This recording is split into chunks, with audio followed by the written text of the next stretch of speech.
21 tane kapanan firmanın mağdurlarıyız. Bizim firmalarımız kapatılmadı. Biz mağdur edildik.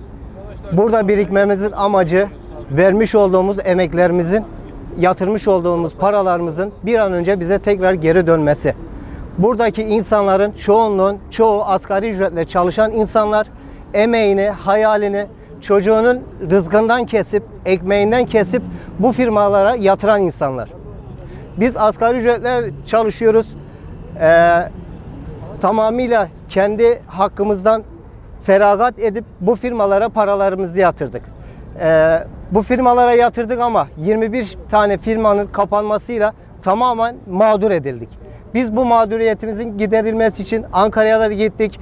Burada birkaç seferde eylem yapmamıza rağmen TMSF'den hiçbir açıklama yapılmadı. Artık biz de bizim sesimizin duyulmasını istiyoruz. İçerideki hayallerimizin, emeklerimiz için biriktirdiğimiz paraların tekrar bize dönüşünün yapılmasını istiyoruz. Biz mağdur değildik, biz mağdur edildik. Bizim firmalarımızda herhangi bir sıkıntı görünmüyordu. Ama bir günde alınan kararla firmalarımızın hepsi kapatıldı. Bunun yüzüne biz rezil olduk. Şu anda evimizde, işimizde ve tamamen kendi içerimizde huzursuz olarak yaşıyoruz. Kimileri ailesiyle, eşiyle, çocuklarıyla sorunlar yaşıyor. Boşanma durumuna gelen insanlar var aramızda. Yani biz çok bir şey istemiyorduk. Biz sadece bir evimizin, bir arabamızın olmasını, rahat bir hayat sürmek istiyorduk. Kiradan kurtulmak istiyorduk. Biz yine söylüyoruz, biz mağdur değildik, mağdur edildik. Hakkımızın verilmesini istiyoruz.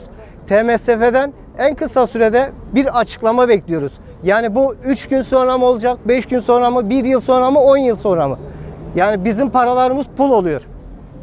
Burada en ufağından 20 bin lira, 50 bin lira, en yüksek olarak 400 milyar, 500 milyar para yatıran insanlar var.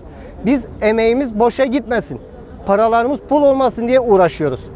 Yani bu konuda büyüklerimizden, Cumhurbaşkanımızdan bu konuda bize yardımcı olmasını istiyoruz. Mağdurken mağdur edildik. Biz bu mağduriyetimizin giderilmesini istiyoruz. Onun için burada toplanmış bulunuyoruz.